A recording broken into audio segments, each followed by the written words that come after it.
블랙록이 비트코인 투자 소개서를 만들어서 공개를 했습니다. 비트코인 독특한 다각화 요소라고 하는 제목으로 이런 투자 보고서를 만들었고요. 이 투자 보고서를 제가 LMM을 활용해서 한글화를 했습니다. 이것을 한번 쭉 읽어보면서 이게 어떤 의미가 있는지 그냥 간단하게 설명하도록 하겠습니다. 비트코인은 15년 동안의 존재 기간 동안 역사적인 여정을 거쳐왔습니다. 무명에서 시작하여 전 세계적으로 다양한 정도로 개인과 기관들이 보유하는 자산이 되었습니다. 이렇게 인정을 하고 시작하네요.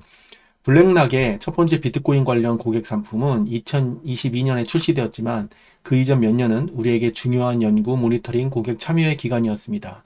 자, 이렇게 적긴 했지만 블랙록의 대표이사가 비트코인에 대해서 굉장히 부정적으로 많이 이야기했기 때문에 사실 이렇게 이야기하는 것 자체가 상당히 어색한 그런 상황입니다.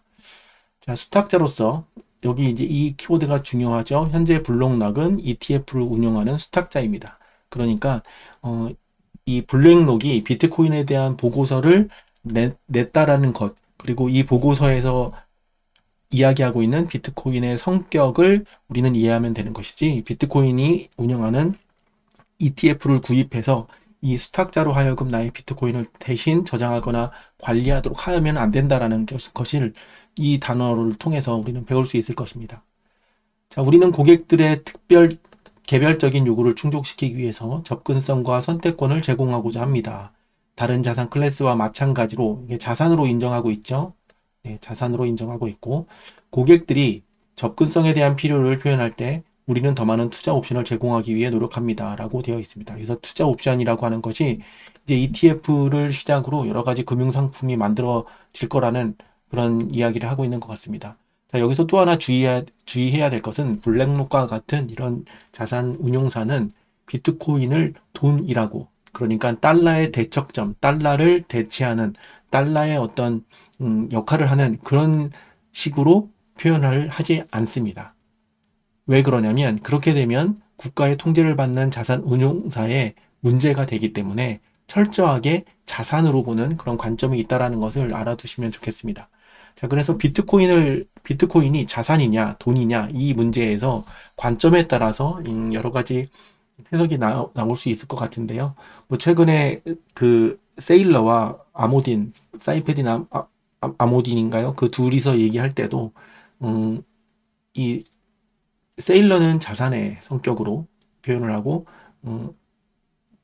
아모디는 돈으로 그렇게 표현하는 그런 시각도 볼 수 있습니다. 그 이유는 비슷할 것 같아요. 블랙록이나 마이크로 스트래티지나 좀 비슷한 그 포지션에 있기 때문에 그렇지 않을까 싶습니다.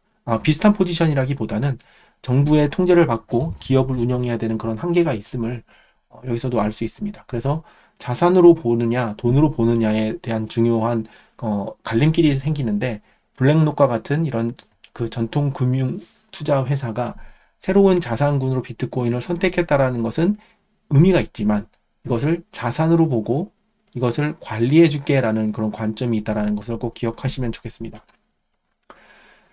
그러나 고객에게 선택권을 제공하는 것은 첫 번째 단계일 뿐이고 면밀히 검토하고 자체 연구를 수행해서 고객을 교육하겠다 이렇게 나와 있고요. 비트코인의 경우 우리는 고객들이 이 매우 독특하고 비교적 새로운 자산에 대한 통찰력을 구할 때 새로운 자산임을 인정하고 있고, 그리고 이것을 이해하기 위해서는 통찰력이 필요하다라고 설명하고 있습니다. 그 이유는 비트코인이 일단 눈에 보이지 않는 디지털로 되어 있고요. 그리고 이것이 어디에 존재하는지 사실 이 디지털에 대한 속성을 정확하게 이해하지 못하면 그냥 뜬구름 잡는 게 됩니다. 그러니까 동전처럼 내 주머니에 있는 것도 아니고 금괴처럼 내 금고에 있는 것도 아닌 뭔가 디지털인데 어디에도 존재하지 않는 것 같은 그런 느낌을 주기 때문에 이 통찰력이 매우 중요하다라고 여기도 보고 있는 것 같습니다. 그래서 신중한 접근을 취하고자 합니다. 우리는 비트코인이 이 핵심 메시지가 나와요. 글로벌하고 분산화되며 고정 공급량을 가진 비국가 자산으로의 특징 때문에 전통적인 자산 클래스와는 구별되는 위험 및 수익 동인을 가지며 장기적으로 근본적으로 상관관계가 없다고 믿습니다. 이게 이제 핵심 요약입니다. 이 뒤쪽은 다 이 이야기를 풀어서 쓴 거라고 보면 됩니다. 글로벌하고, 그러니까 글로벌 자산이란 얘기죠. 언제 어디서나 어떤 법정화폐를 가지고도 비트코인을 살 수 있고, 그 비트코인을 한번 그 법정화폐로 그 사서 전환을 해놓고 나면 어디든지 보낼 수 있는 그런 글로벌한 자산이라는, 돈이라는 그런 표현이고요. 저는 비트코인을 돈이라는 표현으로 돈이라는 표현을 더 좋아하기 때문에 그냥 돈으로 표현하겠습니다. 분산화되며, 이 분산화된다라는 것이 탈중앙화, 디스트리뷰티드 됐다라는 그런 것인데, 이것은 이제 탈중앙화라고 우리는 흔히 표현합니다. 그러니까 장부가 특정 은행 그 전산망 속에 한 벌 또는 뭐 두 벌 정도의 존재하는 것이 아니고, 플로드를 운영하고 있는 사람의 모든 기기 속에 분산 저장되어 있기 때문에 중앙이 갖는 권력으로부터 탈피한다. 그래서 탈중앙화라고 이렇게 표현하는 겁니다. 고정 공급량을 가진 2100만 개, 그리고 21조 개의 사토시로 고정 공급량을 갖게 되고, 이 고정 공급량은 특정인이 바꿀 수 없습니다. 자, 여기서 이제 굉장히 많은 그 사람들이 오해가 생기는데, 고정 공급량을 누군가가 사토시가 갑자기 살아나서 2100만 개가 아니라 21억 개로 바꾸면 비트코인 폭락하는 것이 아니냐라고 이야기를 하는데, 그것은 이 비트코인 네트워크가 갖는 합의 메커니즘을 이해하지 못해서 갖는 그런 의문입니다. 탈중앙화 되어 있다라고 하는 것이 의사결정도 탈중앙화 되어 있기 때문에 누구 하나가 코드를 수정한다고 해서 이것이 그대로 그냥 실행되는 게 아닙니다. 코드를 실행하고 그것을 소스에 반영하기 전에도 개발자 또는 그 컨트리뷰터들 사이에 엄청난 논의와 토론이 있게 되고요. 그것을 메인 코어에 머지해서 배포하는 것까지도 엄청나게 신중하고 치열한 논의가 거쳐지고, 그런 다음에 혹시 21조 개의 비트코인, 사토시가 아니라 21조 개로 만약에 늘리는 걸로 합의가 됐다고 해도 플로드를 가지고 있는 사람들, 즉 코어를 돌리는 기기를 가지고 있는 전 세계의 수십만 명의 사람들이 그 코어 버전을 내 플로드에 심어서 51% 이상의 플로드가 배포가 되어져야 나중에 이것이 그 블록을 컨펌하는 합의 알고리즘 그런 상황에서 이게 컨펌이 될 수 있다라는 겁니다. 이 메커니즘을 모르게 되면 고정 공급량 없이 그냥 무한정 발행될 수 있고, 또는 소수점으로 무한정 쪼갤 수 있기 때문에 이것은 그 리스크가 있다, 이런 얘기를 하는 겁니다. 그래서 이 고정 공급량이라고 하는 것 자체가 갖는 이런 메커니즘을 이해하는 게 매우 중요하고요. 자, 비국가 자산이라고 하는 표현이 이 글로벌과 유사하죠. 그냥 딸깍 한 번이면 전 세계 어디로든 보내거나, 또는 니모닉을 불러오는 나라가 어느 나라냐에 따라서 그 나라에서 그냥 비트코인을 바로 사용할 수 있는 이런 굉장히 독특한 특성이 있기 때문에 전통적인 자산 클래스와는 구별된다. 그리고 이게 위험 및 수익 동인을 가진다라는 것은, 자, 위험은 가격이 오르락내리락 하기 때문에 전통적인 자산의 관점에서 보면 수익을 실현해야 된다라는 그런 관점에서 보면 위험이 있는 거죠. 낮게 사서 높게 팔아야 되는데, 높은데 고점에서 물려버리면 내 돈이 묶이고, 이것을 탈출하기 위해서는 물타기를 하거나 아니면 자산이 폭등해 줘야 되는데, 이러한 변동성 때문에 위험 자산이라는 인식을 갖고 있습니다. 이것은 법정화폐 상황에서 가능한 통용되는 이야기고, 비트코인을 그렇게 사팔사팔하는 투기 대상으로 본다면 위험 자산이죠.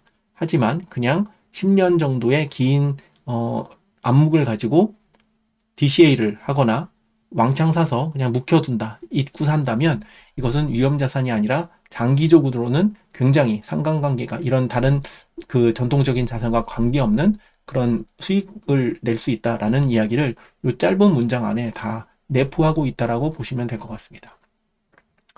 자, 이렇게 해서 확신을 유지한다라고 이렇게 했습니다. 단기적인 시장 거래 행태가 때때로 매우 변동성이 크지만 비트코인이 그 장기적으로 우상향한다라는 자산임을 확신한다라는 표현을 이렇게 하는 것입니다. 자, 우리는 이를 최근 2024년 8월 5일에 관찰했습니다. 당시 비트코인은 쭉쭉쭉쭉 해서 뭐 이런 이야기들을 역사적인 이야기를 하네요. 그래서 이거는 쭉 그냥 읽어보시면 될 것 같고요. 쭉 읽어보고 주요 포인트에 대한 설명을 하고 나머지는 이 주요 포인트를 설명하는 그런 내용이기 때문에 좀 더 빠르게 넘어갈 수 있을 것 같습니다. 주요 포인트 첫 번째는 비트코인의 배분을 고려하는 투자자는 비트코인의 독특한 특성과 위에서 말씀드렸던 뭐 글로벌하고 그다음에 분산화되어 있으며 그다음 뭐였죠? 고정 공급량을 가진 비국가 자산이다 라고 하는 이런 특성과 제한된 역사, 이건 고작 이제 한 15년 정도밖에 되지 않은 고려할 때 전통적인 금융자산과 비교하여 어떻게 분석할지 고민하고 있다. 그러니까 비트코인이 좋다며 그래서 여기에 내 돈을 넣어볼까? 라고 고민했을 때는 이러한 독특한 특성을 이해하거나 아니면 그냥 무지성으로 넣거나 둘 중에 하나겠죠. 근데 이해를 해보겠다라고 했을 때 약간 갸우뚱하는 얘기는 이제 얼마 되지 않은 신생 자산이라고, 신생 돈이라고 생각되기 때문에 고민이 될 수 있다라는 얘기입니다. 비트코인은 높은 변동성으로 인해 단독으로 볼 때 분명히 위험한 자산입니다. 단독으로 볼 때 변동성이 있기 때문에 그래요. 그러나 비트코인이 직면하는 대부분의 위험, 그러니까 비트코인이 폭락하는데 영향을 주는 그런 요소들이 이런 위험 요소겠죠. 그리고 잠재적 수익 동인, 싸게 사서 높게 파는 그런 수익 동인은 전통적인 위험 자산과 근본적으로 다르다. 왜 이게 근본적으로 다르냐면 다른 모든 자산은 달러, 즉 미국의 국채를 근거로 움직이는 자산이지만 비트코인은 사는 사람이 달러나 미국 국채에 의해서 움직이는 경제 활동, 경제 바운더리 내에 있기 때문에 이게 연동되어지는 것처럼 보이나 위에서 이야기했던 독특한 특성으로 인해서 달러와는 전혀 다른 속성, 미국 국채와는 전혀 다른 속성이 있기 때문에 근본적으로 다르다라고 블랙록이라고 하는 회사가 이렇게 이야기하고 있는 겁니다. 매우 고무적인 거죠. 그러니까 국내에서 이런 비판들을 하는 사람들은 이 내용을 한번 꼼꼼히 좀 잘 살펴봤으면 좋겠습니다. 그래서 이 영상을 찍는 것이기도 합니다. 제가 나중에 틱톡에 그 영상을 하나 공유했을 때 한 10만 회 정도 한번 조회수가 터진 적이 있는데 여기에 있는 댓글들을 한번 쭉 읽어보면서 현재 어떤 사람들이 갖고 있는 비트코인에 대한 인식을 한번 리뷰를 해보도록 하겠습니다. 일부 매크로 평론가들이 사용하는 위험자산 대 안전자산 프레임워크를 포함한 대부분의 전통적인 금융 프레임워크는 비트코인에 적합하지 않다라고 블랙록이 인정을 하고 있습니다. 투자자들을 위한 문서에 이렇게 대놓고 써놓고 있는 거예요. 굉장히 쇼킹하죠. 자, 희소하고 비국가적이며 분산화된 글로벌 자산으로 자산으로서의 비트코인의 특성으로 인해 일부 투자자들은 공포를 느끼고 특정 지정학적 혼란 사건 주변에서 안전자산으로 고려하고 있다. 그러니까 여러 가지 뭐 전쟁이 일어나거나 경제 위기가 나왔을 때 예전에는 그냥 폭락을 했습니다. 그래서 그 러시아 우크라이나 전쟁 터졌을 때 폭락을 했고 그리고 IMF 때 폭락을 했고 코로나 때 폭락을 했죠. 저는 폭락 시기에 들어와서 비트코인을 제대로 공부를 하고 꾸준히 모으고 있는 사람으로 안전자산이 이만한 게 없다라고 저는 생각을 하는데 이 안전자산으로 고려하는 사람들이 옛날 같으면 그런 문제가 벌어졌을 때 팔고 다른 곳으로 도망갈 생각을 했지만 이제 사람들은 안전자산으로 고려하고 있다라는 얘기를 블랙록이 하고 있는 겁니다. 자, 장기적으로 볼 때 비트코인의 채택 궤적은 글로벌 통화 안정성, 지정학적 안정성, 미국 재정 지속 가능성, 미국 정치 안정성에 대한 우려의 강도에 의해 주도될 가능성이 높다. 이거는 어쩔 수 없죠. 우리가 현생을 살아가는 사람들은 법정화폐 시대에 살고 있고 그 법정화폐가 움직이는 이 미국 달러의 그 상황은 그냥 미국에 의한 상황에 좌지우지 되고 있기 때문에 이것은 주도될 가능성이 높습니다. 그거는 부인할 수 없는 현상이죠. 그건 비트코인 스탠다드가 오기 전까지 감내해야 되는 그런 상황이다라는 것도 분명한 사실입니다.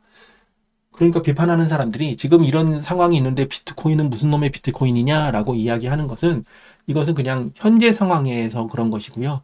이 현재 상황에 이것을 이해하고 조금씩이라도 비트코인을 가지고 있는 사람과 나중에 나중에 비트코인을 전혀 갖고 있지 못한 상황에서는 완전히 다른 그 상황이 벌어질 거다라는 그런 관점에서 저는 비트코인을 놓고 보고 있습니다. 자, 소개. 비트코인은 위험자산인가 아니면 안전자산인가? 이는 고객들이 처음으로 비트코인 투자를 고려할 때 가장 자주 묻는 질문이라고 합니다. 블랙록에서 블랙록에 투자를 하는 사람들이 이런 걸 많이 묻는가 봐요. 비트코인의 독특한 특성, 위에서 계속 말씀드렸죠. 비트코인의 독특한 특성, 이 특성을 블랙록은 명확하게 이해를 했고 이것을 셀링 포인트로 블랙록이 사용하고 있는 것 같아요. 자, 이 독특한 특성으로 인해서 이 질문과 대부분의 다른 전통금융 프레임워크에 적합하지 않으며 비트코인의 장기적인 수익 동의는 근본적인 다른 포트폴리오 수익 원천과 상관관계가 없다라고 주장하고 있습니다.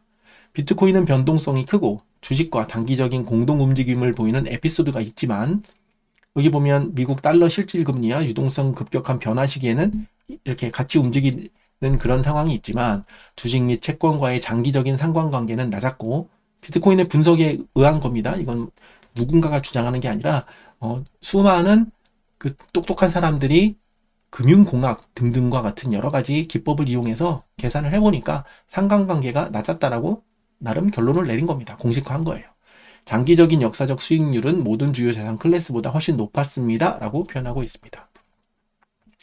장기적인 시간 지평에서 볼 때 우리는 비트코인의 채택 동인이 대부분의 전통적인 금융자산을 움직이는 글로벌 매크로 요인과는 구별되며 일부 경우에는 반대 방향일 가능성이 높다고 믿습니다. 라고 되어 있습니다. 그러니까 이 경제 침체에 해지할 수 있는 그런 자산이라는 표현을 하고 있는 것으로 보입니다. 자, 비트코인이 중요한 이유는 비트코인의 관련성을 부여하는 근본적인 요소들을 이해하는 것이 중요하다. 2009년 생성된 비트코인은 광범위한 글로벌 채택을 얻은 최초의 인터넷 네이티브 통화 수단이 되었습니다. 그 기술적 혁신은 디지털 네이티브, 글로벌, 희소, 분산화, 무허가의 형태의 통화를 만든 것입니다. 여기 기술적 혁신이 나오죠.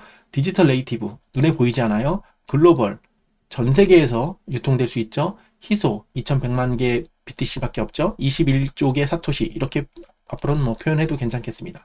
그리고 장부가 분산화 저장되어 있죠. 그리고 어느 누구도 허가하지 않아도 심지어는 다른 노드의 허가 없이도 내가 플로드를 구축해 놓으면 트랜잭션을 만들어서 브로드캐스팅 할 수 있는 그런 성격을 갖고 있다는 것을 정확하게 짚고 있습니다. 비트코인의 2100만 단위 BTC 21쪽의 사토시로 하드코딩된, 이게 중요하죠. 그냥 누구가 옵션 설정을 통해서 딸깍해서 이거를 바꾸는 게 아니라 하드코딩 되어 있기 때문에 소스코드를 바꾸기 위한 합의 절차를 거치지 않으면 이것은 누구의 힘으로 인해서 바꿀 수가 없는, 그래서 하드머니라는 겁니다. 공급 한도를 쉽게 평가절하될 수 없음을 의미합니다. 인플레이션이 없다는 얘기입니다. 그 글로벌하고 디지털 네이티브한 특성은 정치적 경계를 넘어 가치를 이동시키는데 오랫동안 내재된 마찰을 초월하여 거의 실시간으로, 거의 제로 비용으로 세계 어디로든 이동할 수 있음을 의미합니다. 최근에 엄청나게 많은 비트코인을 전송하는데 고작 10,000원 돈이 안 되는 수수료를 냈다라는 그런 제가 글을 본 것 같습니다. 그쵸? 대단한 거죠. 그래서 이런 특성들을 지금 깨닫고 비트코인으로 일부 환전을 해놓지 않으면 나중에는 법정화폐로 뭐 10,000원도 안 되는 돈이겠지만 나중에는 그 법정화폐로 그게 100만 원이 될지 200만 원이 될지 아무도 모르는 일입니다. 그 분산화되고 무허가적인 특성은 세계 최초의 진정한 개방형 접근 통화 시스템을 만들었습니다라고 블랙록이 이야기하고 있습니다. 엄청난 일이죠. 개방형 접근 통화 시스템을 만들었다. 네. 이 의미를 잘 공부해 보시면 좋겠습니다. 그래서 이런 표들도 나와 있고요. 다른 암호자산들이 이후 비트코인의 원래 돌파구를 기반으로 구축되었지만, 그러니까 평균 10분에 한 번씩 블록을 채굴하기 때문에 너무 늦어. 그리고 수수료가 너무 비싸. NFT 같은 걸 만들지 못해. 뭐 이런 것들을 돌파구로, 나는 그래서 비트코인이 못한 무언가를 할 거야 라고 만들어졌지만, 더 많은 경우 더 넓은 범위의 사용 사례를 구축하면서 비트코인을 이 분야의 가장 중요한 자산으로 글로벌한 합의가 이루어졌다. 나머지는 다 망하거나 없어지거나 그런 특성들을 가지고 굳이 할 수 없는 그런 상황들이 이미 생겨버렸고, 그런 게 나타날수록 비트코인이 훨씬 더 중요하다라는 것을 부각시켰다라는 의미로 저는 해석합니다. 자, 이는 비트코인에게 암호자산 우주, 이게 어떤 표현인지 원문을 봐야 되겠지만, 에서 유일하게 글로벌 통화, 대안과 신뢰할 수 있는 희소성을 가진 자산으로 위치를 부여했습니다라고 블랙록이 법정화폐 시대에 왕좌를 차지하고 있었던 그런 투자 회사가 이렇게 비트코인을 평가하고 있다라는 게 매우 신기한 일이죠. 비트코인의 1조 달러 시가총액 달성을 했는데 어떤 경로로 했는지 쭉 이렇게 읽어보면 될 것 같습니다. 가격이 올랐기 때문에 시가총액을 달성한 거고, 상관관계가 없다라고 되어 있죠. 비트코인은 다른 매크로 변수에 대한 근본적인 노출이 거의 없기 때문에. 그러니까 가격 변수가 사실 크지가 않습니다.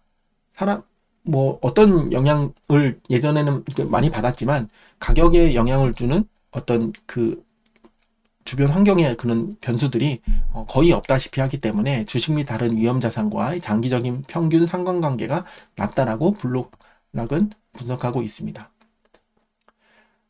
상관관계가 급증하는 짧은 기간이 있지만 크게는 통계적으로 유의미하지 않다라고 해서 이렇게 설명도 해놓고 있습니다. 비트코인은 최초의 분산화되고 비국가적인 통화 대안으로서 광범위한 글로벌 채택을 얻은 자산으로 전통적인 상대방 위험이 없고, 먹튀 위험이 없는 거죠. 집중화된 시스템에 의존하지 않으며 단일 실패 지점이 없는 거고요. 어느 한 국가의 운명에 의해 좌우되지 않습니다. 그냥 디지털화돼서 어디든지 존재하기 때문에 유비쿼터스적으로 존재하기 때문에 어떤 한 국가가 막거나 없애거나 할 수 없는 그런 운명이라는 얘기입니다. 이러한 특성으로 인해 비트코인은 근본적으로 은행 시스템 위기, 국가 부채 위기, 통화 평가절하, 지정학적 혼란, 그리고 다른 국가 특정 정치 및 경제적 위험을 포함한 특정 중요한 매크로 위험 요인들로부터 큰 영향을 받지 않는 자산이 됩니다. 라고 이렇게 설명하고 있습니다. 자, 이러한 속성들 때문에 일부 투자자들은 지난 5년 동안 가장 혼란스러운 글로벌 사건들 중 일부에서 공포의 시기에 비트코인을 안전자산으로 보았다라는 그런 관점 변화들이 생겼다라는 거죠. 네. 그래서 이렇게 쭉 읽어보시면 이게 어떤 수익률을 보이고 있는지 한번 보시면 됩니다. 자, 미국 부채 역학이 다시 주목받다. 이와 관련하여 미국 내외에서 미국 연방 적자와 부채 상태에 대한 우려가 증가하면서 어마어마한 적자가 지금도 계속 발생되고 있죠. 미국 달러에 영향을 미칠 수 있는 미래의 사건들에 대한 잠재적 해지로서 대체 준비 자산의 매력이 증가했습니다. 그러니까 달러 리스크로부터 해지할 수 있는 대안으로 비트코인을 언급한 겁니다. 굉장히 고무적입니다. 이러한 역학은 부채 축적이 상당히 있던 다른 국가들에게도 자리 잡고 있는 것으로 보입니다. 라고 해서 요거 부채의 어떤 그래프들도 이렇게 보여주고 있고요. 하지만 비트코인은 여전히 위험자산이다 라고 적어놨는데, 그것은 읽어보시면 되겠습니다. 여러가지 아직까지 신생자산으로 여기 보고 있고, 시가총액이 높지 않기 때문에 변동성이 크고요. 사람들이 이게 뭐지? 라는 생각 때문에 여전히 여러가지 매크로 변인에 의해서 사고팔고를 반복하고, 또는 그런 변동성이 크기 때문에 트레이더들이 이것을 통해 돈을 벌려고 하는 그런 시도들이 있기 때문에 여전히 변동성이 큰 위험자산이다라는 그런 이야기로 쭉 나옵니다. 자, 결론. 비트코인이 주식 및 다른 위험자산과 단기적인 공동 움직임을 보이는 사례가 있었지만, 장기적으로 볼 때 그 근본적인 동의는 대부분 전통적인 투자 자산과 현저히 다르며 많은 경우 반대입니다. 글로벌 투자 커뮤니티가 증가하는 지정학적 긴장, 미국 부채와 적자 상태에 대한 우려, 그리고 전 세계적으로 증가하는 정치적 불안정성과 씨름하는 가운데 비트코인은 투자자들이 포트폴리오의 다른 곳에서 직면할 수 있는 재정적, 통화적, 지정학적 위험 요인들에 대해 점점 더 독특한 다각화 요소로 보일 수 있습니다. 라고 블랙록은 표현하고 있습니다. 그래서 블랙록이 비트코인 투자를 원하는 사람들에게 공개한 이 문서도 있고요. 또 재밌는 것은 블록락이 35조 달러 규모의 연방준비제도 달러 위기에 대비해, 그러니까 달러 리스크를 대비해서 비트코인으로 조용히 준비 중이다라는 것을 언론 기사에서 밝힌 바가 있습니다. 그러니까 블랙록이 수탁사로서 투자자에게 보내는 이런 글도 있지만 블랙록 자체도 달러 리스크를 해지하는 수단으로 비트코인을 매집하고 있는 것으로 해석할 수 있겠습니다. 자, 비트코인이 연방준비제도의 팬데믹 이후 첫 금리 인하를 했죠. 0.5포인트, 5%포인트를 내렸다라고 그렇게 나와 있고, 미국 달러가 완전히 붕괴 직전에 있다는 우려가 확산되는 가운데 세계 최대 자산 운용사인 블랙록은 35조 달러에 달하는 미국 부채에 대한 증가하는 우려에 대해 경고했고, 이는 비트코인에 대한 기관의 관심을 촉진할 것으로 예상됩니다라고 해서 이 달러 리스크를 해지하는 수단으로 비트코인을 이야기하고 있습니다. 그래서 블랙록이 예전 그 대표가 나와서 비트코인에 대해서 그렇게 안 좋은 얘기를 했던 이유는 본인들이 매집을 하고 싶어서 그랬던 게 아니냐라는 그런 음모론적인 시각이 있었는데, 그게 음모론이 아니라 실제일 가능성이 훨씬 높다라는 그런 추정을 해볼 수 있겠습니다. 자, 블랙록 보고서 이렇게 나오고요. 블랙록 보고서에는 이러한 그 이야기들이 나온다라고 여기서 제가 설명했던 그런 내용이 나오고 있습니다. 독특한 다각화 수단이라고 발표하고 있고, 이 보고서에는 이런 내용이 있다라고 이렇게 설명하고 있습니다. 자, 그래서 이 원문 출처도 이 블로그에 있으니까요. 한 번씩 보시면 블랙록의 시각의 변화, 그리고 블랙록이 투자자들에게 비트코인을 어떻게 설명하고 있는지 그냥 일부 저 같은 사람이 설명하는 게 아니라 블랙록이라고 하는 그래도 공신력 있는 투자 기관에서 내놓은 보고서이기 때문에 이 항목들을 한번 읽어보면서 천천히 이게 무슨 의미인지 설명을 했습니다. 이 내용을 들으면서도 각각의 항목에 대해서 이해가 되지 않는다면 질문을 주시고요. 저는 꾸준히 이러한 속성들에 대해서 영상을 만들어서 제대로 된 비트코인 공부를 하실 수 있도록 그렇게 도울 예정입니다.